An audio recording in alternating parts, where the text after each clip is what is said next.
أعوذ بالله من الشيطان الرجيم بسم الله الرحمن الرحيم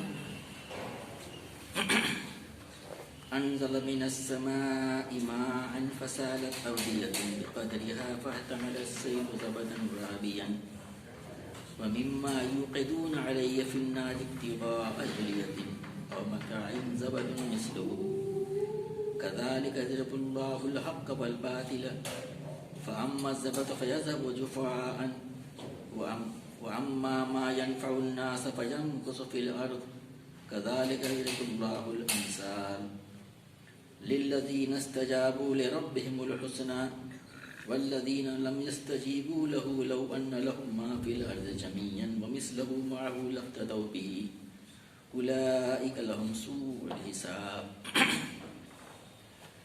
ومأواهم جهنم وبئس المهاد أفمن يعلم أنما أنزل إليك من ربك الحق كمن هو أعمى إنما يتذكر أولو الألباب الذين يوفون بعهد الله ولا ينقضون الميثاق والذين يصلون ما أمر الله به أن يوصل ويخشون ربهم ويخافون سوء الحساب صدق اللہ العظیم. یہ سورہ الرعد کے دوسرے رکوع کی 5 آیات تلاوت کی 17 تا 21. ان آیات کریمہ کا ترجمہ اس طریقے سے ہے: اللہ نے آسمان سے پانی برسایا اور ہر ندی نالا اپنے ظرف کے مطابق اسے لے کر چل نکلا. پھر جب سیلاب اٹھا تو سطح پر جھاگ بھی آ گئے، اور ایسے ہی جھاگ ان دھاتوں پر بھی اٹھتے ہیں جنہیں زیور اور برتن وغیرہ بنانے کے لیے لوگ پگھلایا کرتے ہیں. اسی مثال سے اللہ حق اور باطل کے معاملے کو واضح کرتا ہے. جو جھاگ ہے وہ اڑ جایا کرتا ہے، اور جو چیز انسانوں کے لیے نافع ہے وہ زمین میں ٹھہر جاتی ہے. اس طرح اللہ تعالیٰ مثالوں سے اپنی بات سمجھاتا ہے. جن لوگوں نے اپنے رب کی دعوت قبول کر لی ان کے لیے بھلائی ہے، اور جنہوں نے اسے قبول نہ کیا وہ اگر زمین کی ساری دولت کے بھی مالک ہوں اور اتنی ہی فراہم کر لیں تو وہ خدا کی پکڑ سے بچنے کے لیے اس کو فدیہ میں دے ڈالنے پر تیار ہو جائیں گے. یہ وہ لوگ ہیں جن سے بری طرح حساب لیا جائے گا، اور ان کا ٹھکانہ جہنم ہے، بہت ہی برا ٹھکانہ. بھلا یہ کس طرح ممکن ہے کہ وہ شخص جو تمہارے رب کی اس کتاب کو جو اس نے تم پر نازل کی حق جانتا ہے اور وہ شخص جو اس حقیقت کی طرف سے اندھا ہے دونوں یکساں ہو جائیں؟ نصیحت تو دانشمند لوگ ہی قبول کیا کرتے ہیں، اور ان کا طرز عمل یہ ہوتا ہے کہ اللہ کے ساتھ اپنے عہد کو پورا کرتے ہیں، اسے مضبوط باندھنے کے بعد توڑ نہیں ڈالتے. ان کی روش یہ ہوتی ہے کہ اللہ نے جن ضوابط کو برقرار رکھنے کا حکم دیا ہے انہیں برقرار رکھتے ہیں، اپنے رب سے ڈرتے ہیں اور اس بات کا خوف رکھتے ہیں کہ کہیں ان سے بری طرح حساب نہ لیا جائے. جیسا بتایا گیا تھا کہ سورہ رعد مکی صورت ہے، مکے کے آخری دور کی صورتوں میں سے ہے، اور یعنی اس میں دعوت کا تو پہلو جو نمایاں ہے عربی ادب کے لحاظ سے بھی جو ہے یہ بہترین نمونہ ہے. ہم لوگوں کو تو اب پڑھنے کا ذوق ہی نہیں رہا لٹریچر کو اپنی زبان میں بھی، لیکن اگر عربی کا ذوق ہو تو آدمی محسوس کرے گا کہ اس میں کتنی زبردست زبان استعمال کی گئی ہے، اور مثالوں سے تمثیل سے کیسے اللہ نے سمجھایا ہے. تو جو عربی دان حضرات ہیں وہ سمجھتے ہیں کتاب بہترین نمونہ کلام کا ہے. اور یہی تو وہ قرآن ہے جس کو چھپ چھپ کے سنا کرتے تھے، دن میں ایک دوسرے کی مخالفت کرتے تھے کہ کوئی سنے نہیں، اور رات میں چھپ کے سنتے تھے اس کلام کو. افسوس کہ دوسرے تو کیا ہم بھی اس سے ناواقف رہتے ہیں اور اس کا لطف حاصل نہیں کرتے اور اس سے نصیحت حاصل نہیں کرتے. تو ہم سب لوگ اس کے مخاطب ہیں جو باتیں یہاں کہی جا رہی ہیں. فرمایا جا رہا ہے انزل من السماء ماء فسالت اودية بقدرها فاحتمل السيل زبدا رابيا. اللہ نے آسمان سے پانی برسایا، نازل کیا، اور ہر ندی نالا اپنے ظرف کے مطابق اسے لے کر چل نکلا. اس میں تمثیل بیان کی گئی. آسمان سے جو بارش ہوتی ہے وہ سب کے لیے یکساں ہوتی ہے، سب اس سے فائدہ اٹھائیں. یہ کسی کو خود چن چن کے نہیں برستی ہے کہ فلاں پہ برسے گی فلاں پہ نہیں برسے گی. راستے میں پہاڑ ہے تو پہاڑ پہ بھی برسے گا، پتھر ہے تو اس پہ برسے گا، ریگستان پہ بھی برسے گا، اور اگر سرسبز میدان ہے وہاں بھی برستا ہے. تو جس کا جیسا ذوق ظرف ہوتا ہے اسی حساب سے اسے فائدہ حاصل کرتا ہے.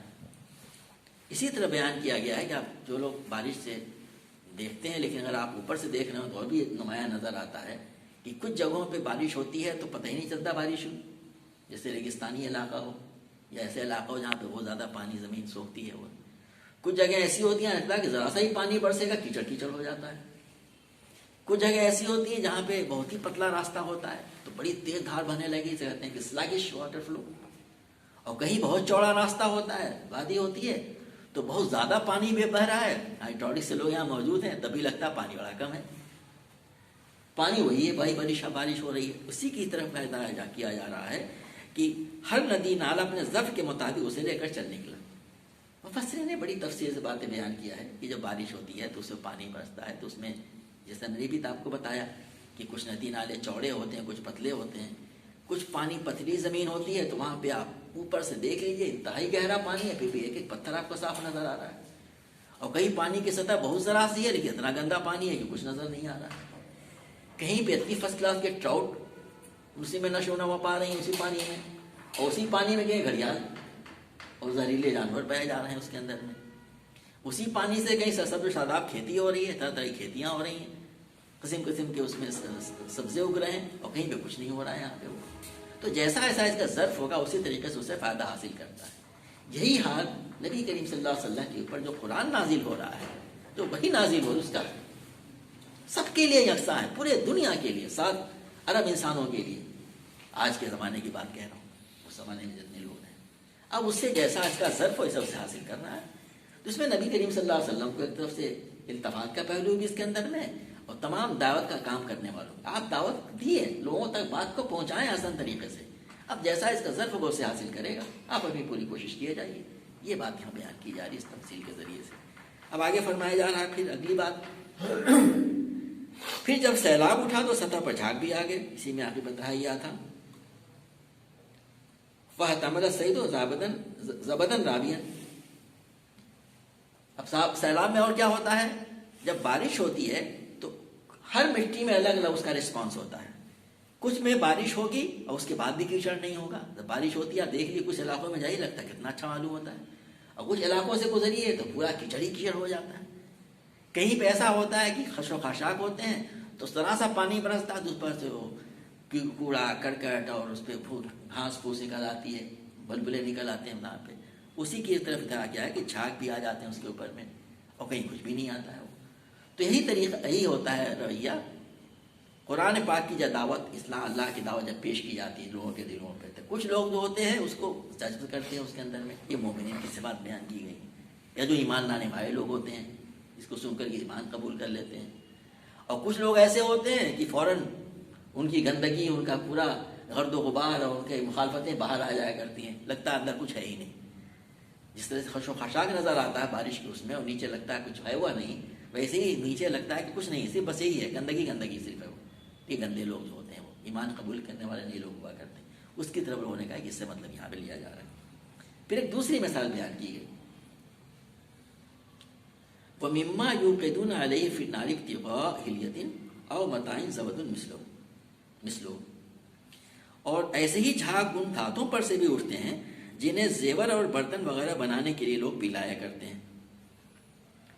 آپ جانتے ہیں کہ جتنے معدنیات ہوتے ہیں، اورس، زمین میں سوائے سونے کے کوئی بھی اور میٹل جو ہوتا ہے پورے پیور شکل میں نہیں پایا جاتا ہے.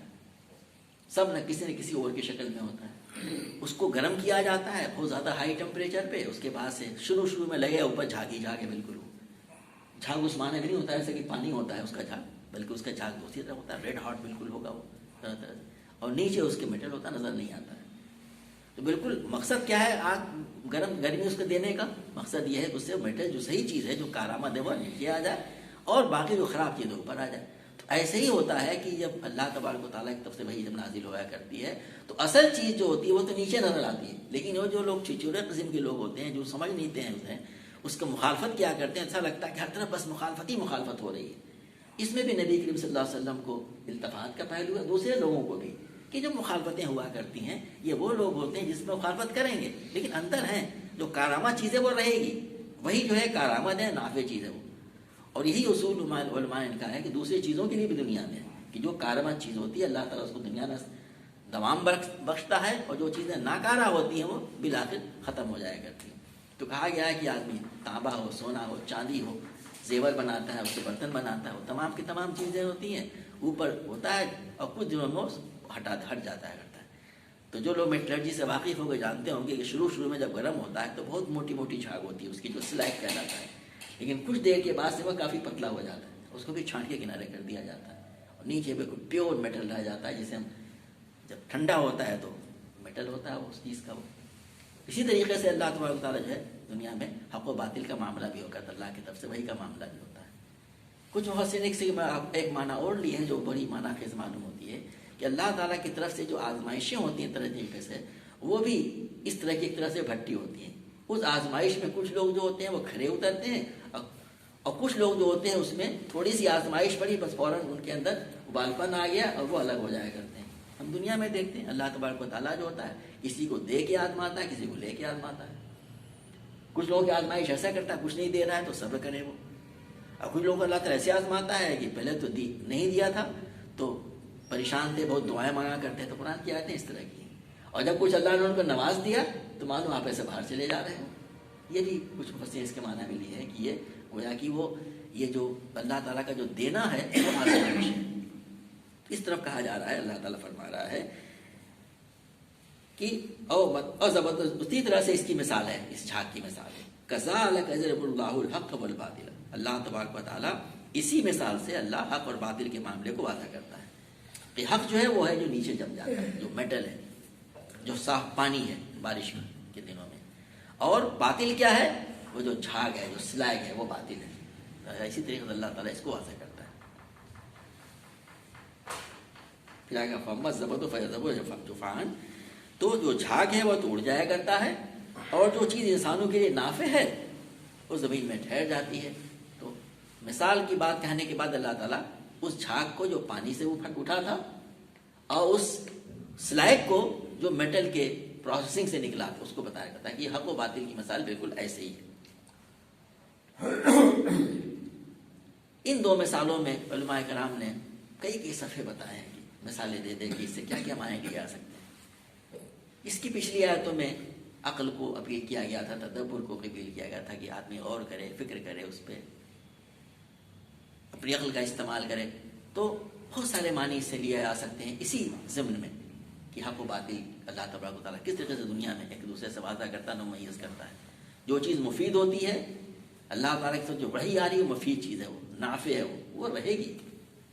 پرائی دنیا میں شروع میں ایسا محسوس ہو کہ اس کی مخالفتیں ہو رہی ہیں اور لوگ طرح طرح سے اس کے اوپر یعنی جھاگ کی طرح سے اوپر آ گئے ہیں، لیکن بالآخر وہ دب جائیں گے، کنارے ہو جائیں گے۔ اب اس کے بعد سے اللہ کے نبی صلی اللہ علیہ وسلم کو یہ بات بتائی جا رہی ہے کہ کس یہ التفات کا پہلو پھر آ رہا ہے کہ یہ جو قرآن پاک اللہ کی طرف سے نازل کیا جا رہا ہے وہ قرآن پاک جو ہے وہ اس پہ جو لوگ لبیک کہیں، یہ حق کی دعوت جو قرآن کی شکل میں آ رہی ہے، اور نبی کریم صلی اللہ علیہ وسلم جو اسلام کی دعوت پیش کر رہے ہیں اس کے بارے میں کہا لِلَّذِينَ اسْتَجَابُوا لِرَبِّهِمُ الْحُسْنَى، جن لوگوں نے اپنے رب کی دعوت کو قبول کر لیا۔ اب اس میں بھی معنی میں کچھ لوگوں نے اس کو محدود کیا ہے، محدود اس معنی میں کیا ہے کہ یہ جو اس وقت دعوت دی جا رہی ہے، یعنی جو دعوت لوگوں کو دی جائے اسلام قبول کرنے کے لیے، اس کو اگر قبول کر لیا، اس پہ لبیک کہا، ان کے لیے ایک مفسر نے کہا العاقبۃ الحسنی، ان کے لیے عاقبت بہتر ہوگی، اللہ تعالیٰ اسے خوش ہوگا، ان کو جنت دے گا۔ تو کہا جا رہا ہے کہ جنہوں نے اس دعوت کو قبول کر لیا، اس کو مان لیا اللہ کی طرف سے ہے، توحید کی دعوت کو مان لیا، اس پر ایمان لائے اور اللہ کے نبی کی پیروی اختیار کر لی، کہا جائے ان کے لیے حسنہ ہے۔ لیکن جو لوگ اس کا انکار کریں، اپنے دلوں کے اپنے عقل کو بند کر لیں، اس کی مخالفت کریں، جیسا ابھی اوپر والی آیت میں تفسیروں کے ذریعے بیان کیا گیا تھا، وَالَّذِينَ لَمْ يَسْتَجِيبُوا لَهُ، اور وہ لوگ جو اس پہ لبیک نہ کہیں، اس کا جواب نہ دیں، اس کو نہ مانیں، لو ان لهم ما فی الارض جميعا ومثله معه لافتدوا به. آدمی مخالفت کیوں کرتا ہے مال و دولت کے لیے دنیا میں؟ تو کہا جا رہا ہے کہ آج تم مخالفت کر رہے ہیں، لیکن وہاں پہ کیا ہوگا کہ جب اس کے انجام کو دیکھیں گے، اس کو نہ ماننے کے، ایمان نہ لانے کے، اللہ تعالیٰ کی بابت پہ لبیک نہ کہنے کے، مخالفت کرنے کے، تو اس سے چھوٹنے کے لیے اس پوری دنیا کی دولت اور نہیں، اور کہا جا رہا ہے کہ بجائے کہ یہ سب کو فدیے میں، یعنی جتنی زمین کی ساری دولت کے ہی مالک اگر ہوں، اور اتنی ہی، اور یعنی ذرا سا دیکھیے اس میں تمثیل کا پہلو کہ دولت معمولی ہوتی ہے، آدمی کو چند کروڑ آیا تو لگتا ہے کہ کتنا بڑا آدمی ہے، بلین ٹریلین، پوری دنیا کی دولت اتنا ہی اور زیادہ چیز ہے، چھٹکارا حاصل ہو جائے. تو کیا تمثیل بیان کیا کہ جس دنیا کو حاصل کرنے کے لیے تم اللہ کی دعوت کو، اللہ کے نبی کی دعوت کو جھٹلا رہے ہو، انکار کر رہے ہو، اتنا کیا اس کے پوری دنیا کی دولت قیامت میں چاہو گے، اس کی اور اتنی زیادہ نہیں، اس کا ڈبل تمثیل کے طور پہ، تو بھی دینے کے لیے تیار ہو جائے گا، لیکن ڈائریکٹ وہ بالکل بے سود ہوگا. دنیا میں ایسا نہیں ہوتا ہے کہ آدمی کو پکڑا جاتا ہے تو لے کے باقی چھوٹ جائے. خوب چلتا ہے جہاں سے کرپٹ سوسائٹی میں تو خوب چلتا ہے، لیکن ادروائز بھی رینسم کے طور پہ دیا جاتا ہے، اتنا فائن جمع کیجیے گیٹ فری. تو کہا جا رہا ہے کہ اس کے لیے تیار ہو جائیں گے.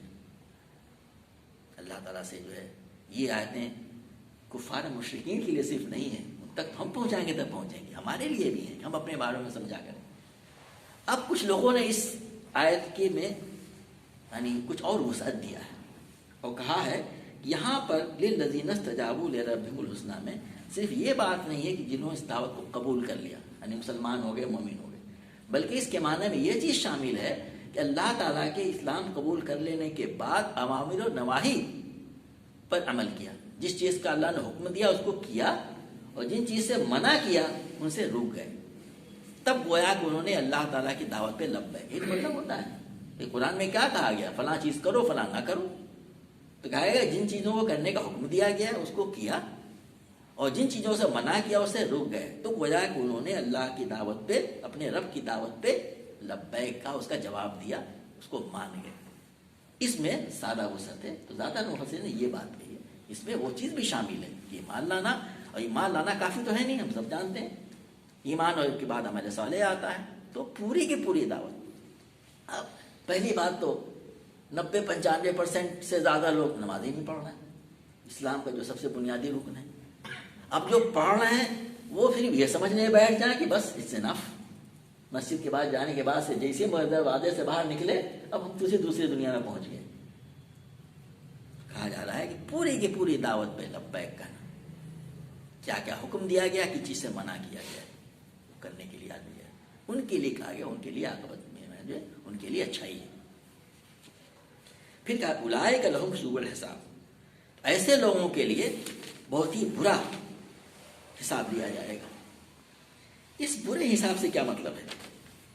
نبی کریم صلی اللہ علیہ وسلم سے حضرت عائشہ صدیقہ رضی اللہ عنہا نے فرمایا کہ مجھے اس آیت سے بڑا ڈر لگتا ہے، میں یعمل سوءا یجزی بہ، جس نے ذرہ برابر میں نیکی کی، اگر وہ برائی، جس نے ذرہ برابر برائی کی ہوگی اس کا وجہ اس کو بدلا دیا جائے گا. ذرا سی برائی، یہی مطلب ہوا نا، من یعمل سوءا، ذرا سا بھی برائی کی یجزی بہ، اس کا بدلہ اس کو دیا جائے گا. اور حضرت عائشہ صدیقہ فرما رہی ہیں مومنین ہماری غلطیاں ہو جاتی ہیں، تو نبی کریم صلی اللہ علیہ وسلم نے فرمایا کہ نہیں، بلکہ یہ بھی تو قرآن پاک میں کہا گیا ہے فَأَمَّا مَنْ أُوتِيَ كِتَابَهُ بِيَمِينِهِ فَسَوْفَ يُحَاسَبُ حِسَابًا يَسِيرًا، جس کا نام مال اس کے دائنے ہاتھ میں دیا جائے گا، اسے آسان حساب لیا جائے گا. ایک مرتبہ کہا ہے کہ حساب لیا جائے گا، اور پھر کہا ہے کہ آسان حساب لیا جائے گا. تو اللہ تعالیٰ کے نبی صلی اللہ علیہ وسلم فرمایا من نوقش الحساب عذب، من نوقش حساب عذب، جس سے حساب لیا گیا وہ تو پکڑا گیا، پھر تو بچ نہیں پائے گا. مطلب اس کا کیا ہوا؟ دنیا میں ہم دیکھتے ہیں جیسے کہ اللہ تعالیٰ پھر ہمیں صلی اللہ علیہ وسلم فرمایا تھا کہ دنیا میں اللہ تبارک و تعالیٰ کا مومنین کے ساتھ معاملہ یہ ہوتا ہے کہ اس سے جو تھوڑی بہت جو تکلیفیں ہوا کرتی ہیں اس سے اس کی جو غلطیاں کوتاہی ہوتی ہیں اس کو مائنس کرتا رہتا ہے. ہوتا ہے کوئی تکلیف ہو جائے، سردی لگی، ٹھنڈا لگی، چوٹ لگ گئی، فلاں کوئی دکھ پہنچا کسی پر، تو جو ہم سے جو چھوٹی بہت جو غلطیاں ہوتی رہتی ہیں اللہ تعالیٰ ان کو اس کے ذریعے اس کو مٹاتا رہتا ہے. اس کا کیا مطلب ہوا کہ حساب لیا جائے گا؟ یعنی سامنے تو پیشی سب چیز کی ہوگی، اس میں ہمارے اچھے اعمال بھی پیش ہوں گے، برے اعمال بھی پیش ہوں گے. ہوتا نہیں کاغذات آدمی دیکھتا ہے اور رکھتا جاتا ہے، لیکن پتہ چل جائے کسی کے بارے میں کہ اچھا یہ کیا کہتے ہیں کہ اس نے غداری کیا ہے، یہ اس نے جو ہے کہتے ہیں کہ کیا کہتے ہیں وہ جو انگریزی کا جو لفظ آج کل آتا ہے مسلمانوں کے خلاف استعمال کیا کرتے ہیں وہ لوگ، نہیں وہ نہیں ہوتا یہ، اس میں غداری کے معنی میں آتا ہے. یہ جو ہندی انگریزی میں اچھا سا اس کے لفظ آتا ہے وہ اس میں ایسے ہی شروع ہوتا ہے وہ. تو اس کے معنی میں کیا ہوتا ہے، انہوں نے ایک مثال دیا کہ کوئی ملازم اگر ہے جو بہت ہی وفادار ہے اور یہ بہت ہی جو کہا کہتے ہیں کہ فرما بردار قسم کا ہے، اس سے کوئی خمیاں کوتاہیاں رہ جاتی ہیں تو مالک اس کو نظر انداز کرتا ہے. کبھی کبھی ایسا بھی ہوتا ہے کہ اس کو کوئی بہت بڑی غلطی سے ہو جاتی ہے تو اس کو معاف کر دیتا ہے. لیکن کسی کے بارے میں اگر یہ معلوم ہو جائے کہ اچھا اس نے میرے ساتھ غداری کیا، اس نے میرے ساتھ میں کچھ جو ہے کیا کہتے ہیں کہ میرے خلاف کوئی سازش کیا ہے، اب اس کی چھوٹی چھوٹی بات بھی پکڑی جاتی ہے. تو بالکل یہی معاملہ یہاں پر بھی ہے. اسی لیے قرآن پاک میں یہ جو سورہ غاشیہ کی آیت ہے، آخری آیت ان الینا ایابہم ثم ان الینا حسابہم، اس میں اللہ کے نبی صلی اللہ علیہ وسلم فرمایا کہ جب یہ آیت پڑھی جائے تو کہا اللہ محاسبنی حسابا یسیرا، اے اللہ مجھ سے آسان حساب دینا. تو آسان حساب یہی ہے کہ اللہ تعالیٰ چھوڑ دے، معاف کر دے.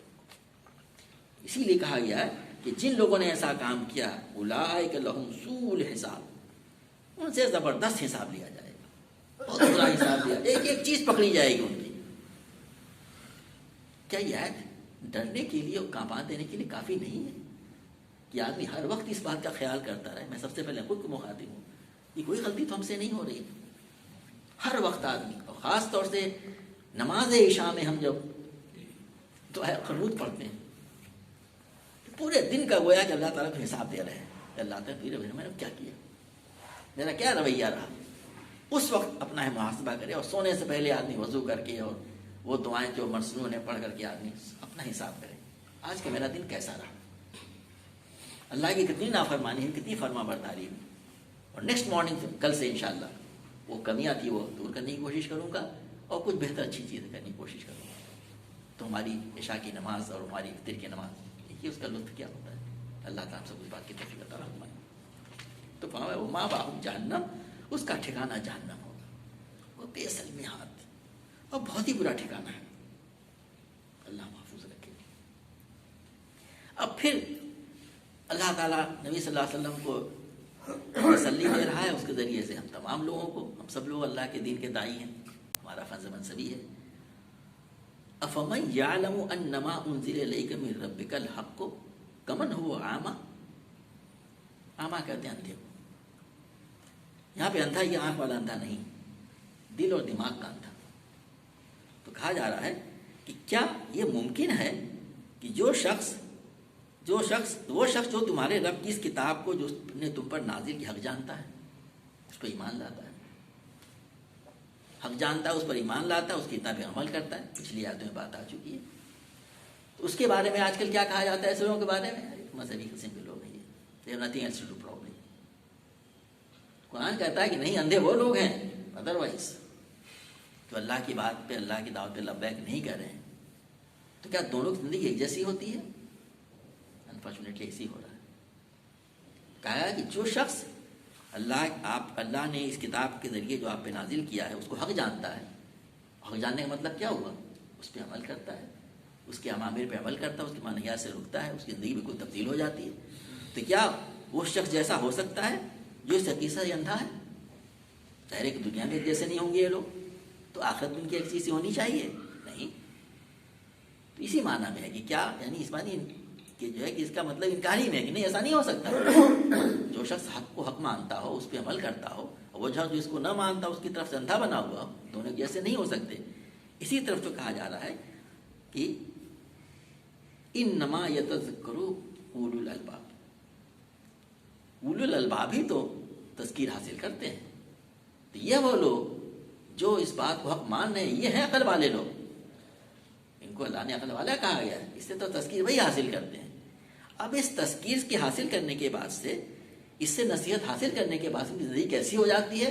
اب اس کی اگلی 3-4 آیتوں میں اس کی تفصیلات بیان کیا گیا، ان کی زندگی کیسی ہو جاتی ہے، وہ لوگ جس کو حق مان کر کے اس کو قبول کر لیتے ہیں اور اس سے نصیحت حاصل کرتے ہیں۔ تو اس میں پہلی بات یہ کہی گئی ہے، میں نے صرف ایک آیت پڑھی ہے، باقی انشاءاللہ آئندہ رہے گا، کہا گیا الذین یوفون بعہد اللہ ولا ینقضون المیثاق، کہ پہلی صفت یہ بیان کی گئی کہ یہ لوگ جو ہیں ان کا طرز عمل یہ ہوتا ہے کہ اللہ کے ساتھ اپنے حق کو پورا کرتے ہیں، اسے مضبوط باندھ دینے کے بعد توڑ نہیں ڈالتے۔ پہلی خوبی اس سے مفسرین نے 2 طرح کے معنی مراد دیے جو ملتے جلتے ہیں۔ پہلے معنی تو سب نے اس پہ اتفاق ہے، وہ کہ اس سے کون سا عہد مراد ہے؟ اللہ سے ہم نے جو باندھا الست، وہ عہد الست سورہ اعراف میں آ چکا ہے، الست بربکم قالوا بلا شہیدنا، قالوا بلا شہیدنا۔ اللہ نے تمام ارواح کو جمع کیا، ان سے پوچھا کہ کیا میں تمہارا رب نہیں ہوں؟ اس کا جواب کیا ہو سکتا تھا؟ قالوا بلا، بے شک بے شک بے شک۔ پھر مفسرین نے لکھا ہے کہ انسان جب پیدا ہوتا ہے تو پیدا ہونے کی وجہ سے اس کا شعور ڈیولپ ہوتا ہے، اس کو سوچنا چاہیے ہم کہاں سے آئے، کہاں سے آئے، کس نے مجھے ہاتھ پاؤں دیے، کون ہمیں ہوا پہنچا رہا ہے، کون ہمیں پانی دے رہا ہے، کون ہمیں کھانا دیا ہے، کس نے ماں باپ اتنے اچھے میں دیے۔ تو اس کی زندگی میں گویا کہ انہرنٹ ہوتی ہے فطری طور پہ کہ ہمارا کوئی رب ہے، یہ بالکل فطری ہے۔ اسی لیے دنیا کے تمام سائیکالوجسٹ بھی اور فلاسفر بھی یہ کہتے ہیں انسان کے اندر یہ ہوتا ہے کہ کچھ ہے، لوگ اس پہ غور فکر کرتے رہے ہیں۔ تو قرآن کہتا ہے کہ ہاں وہی رب ہے، اس عہد کو جو انہوں نے باندھا ہے اس کے پھر تقاضے ہونے چاہیے۔ ماں باپ بچوں سے کیا کہتے ہیں؟ میں تمہارا منہ ابا نہیں ہوں، تمہیں فلاں چیز ماننی چاہیے، ہماری بات، فلاں فلاں کام کرو، فلاں کام نہ کرو، بچہ کرتا ہے اور نہیں تو باقی مانا جاتا ہے۔ یہی بات اللہ تبارک و تعالیٰ کہہ رہا ہے۔ تو قرآن کہہ رہا ہے کہ وہ اپنے رب سے باندھے ہوئے حد کو توڑ نہیں ڈالتے۔ کچھ لوگوں نے اس سے معنی میں اور وسعت دیا ہے اور کہا ہے کہ اس حد سے مطلب وہ تمام حد پائے جاتے ہیں جو انسان اللہ تبارک و تعالیٰ سے کرتا ہے کلمہ پڑھ کر کے اور لوگوں سے کرتا ہے۔ نماز سے پہلے کہیے کہ صاحب آئیے گا، ہاں انشاءاللہ بس بیٹھتا ہوں، کھسک گیا بھائی، کس سے آپ نے ہاتھ باندھا؟ انشاءاللہ آپ نے کیا کہا؟ ہمارے روزانہ کے معاملات میں بات بیٹھ چکی ہے۔ تو انہوں نے کہا کہ نہیں، اس سے وہ تمام عہد مراد ہیں جو ایک انسان دوسرے انسان سے بھی کرتا ہے اور اللہ تبارک تعالیٰ سے تو کرتا ہی ہے کلمہ پڑھ کر کے، کہ اس کو توڑتے نہیں ہیں وہ۔ پھر کہا گیا ہے وَالَّذِينَ يَصِلُونَ مَا أَمَرَ اللَّهُ بِهِ أَن يُوصَلَ، اللہ تعالیٰ نے جن رشتوں کو جوڑنے کا حکم دیا ہے اس کو توڑتے نہیں ہیں۔ اس سے لوگوں نے اس مطلب مراد بھی لیا ہے کہ وہ تمام روابط، یعنی اپنے عزیز و اقربا کے روابط بھی، لوگوں کے آپس میں روابط بھی اور اللہ تعالیٰ کے روابط، تمام روابط کو اللہ تعالیٰ نے جوڑنے کا حکم دیا ہے، جس کے ذریعے سے ایک ایسا اسلامی معاشرہ وجود میں آتا ہے جو اللہ دنیا میں قائم کرنا چاہتا ہے۔ اس کو وہ توڑتے نہیں ہیں، رشتوں کو مضبوط باندھتے ہیں، اور اس کے اولین معنی لیے گئے قطع رحمی نہیں کرتے۔ یہ اولین معنی لیے گئے، ظاہر ہے اس کے بعد سے تمام جو آدمی اپنے لوگوں سے ساتھ نہیں کرے گا، اسی لیے کہا گیا ہے کہ چیریٹی بگن ایٹ ہوم، کہ آدمی وہاں شروع کرے پہلے، تو کہا گیا کہ وہ ان رشتوں سے توڑتے نہیں ہیں جس کو اللہ نے مضبوط باندھنے کا حکم دیا ہے، اور ان روابط کو برقرار رکھنے کا حکم دیا ہے، انہیں برقرار رکھتے ہیں۔ پھر کیا ہوتا ہے ان کا رویہ اگلا؟ وَيَخْشَوْنَ رَبَّهُمْ، اپنے رب سے ڈرتے رہتے ہیں، اپنے پالنہار سے۔ بار بار رب کا ذکر آیا، اللہ تعالیٰ اس چیز کی طرف توجہ کر، رب تمہارا پالنہار کون ہے؟ اللہ تعالیٰ کے بہت سے نام ہیں نا، رب کا ذکر بار اپنے رب سے ڈرتے رہتے ہیں۔ ماں کے بارے میں کہا گیا رب کما ربیانی صغیرہ، تو ماں کا جو رول ہوتا ہے رب والا، رب یعنی پالنہار والا، تو پالنہار والے کو بھی کیا گیا ہے اپنے سے ڈرتے رہتے ہیں۔ اللہ تعالیٰ تو سب کچھ ہمیں دے رہا ہے، میں اس کی نافرمانی کروں، اس سے بغاوت کروں، اس کے حکم کو نہ مانوں؟ یخشون ربہم ویخافون سوء الحساب، اور کہا جا رہا ہے کہ اور خوف رکھتے ہیں مجھ سے بری طرح حساب نہ لے لیا جائے۔ وہی بات جو اس کے پہلے بھی کہی گئی تھی، سوء الحساب سے، اسی سے ڈرتے رہتے ہیں کہ آدمی ایسا کوئی عمل نہ کرے اللہ تعالیٰ کا باغی شمار ہو اور پھر اس کی ایک ایک چھوٹی چھوٹی چیز کا حساب لیا جائے۔ تو اللہ تعالیٰ سے ڈرتے رہتے ہیں اور سوء الحساب سے ڈرتے ہیں کہ مجھ سے جو ہے بالکل مشکل والا حساب نہ لے لیا جائے مجھ سے۔ اس کے لیے دعا کرتے ہیں اللہم حاسبنی حسابا یسیرا، ہم کو ہر دعا میں اس کی دعا مانگنا چاہیے، اللہم حاسبنی حسابا یسیرا، اللہ ہم سے آسان حساب لے۔ اور دعا مانگنی نہیں چاہیے بلکہ اس پہ عمل بھی کرنا چاہیے۔ کہ آدمی ایسا کام کرے ہی کیوں کہ اللہ تعالیٰ اس سے سختی سے نمٹے. اللہ تعالیٰ سے دعا ہے کہ اللہ تعالیٰ ہمیں قرآن پاک کو پڑھنے، اس کو سمجھنے، اس پر عمل کرنے اور اس کی دعوت کو عام کرنے کی توفیق فرمائے. ربنا تقبل منا انك انت السميع العليم تب علينا انك انت التواب الرحيم. سبحان ربك رب العزة عما يصفون وسلام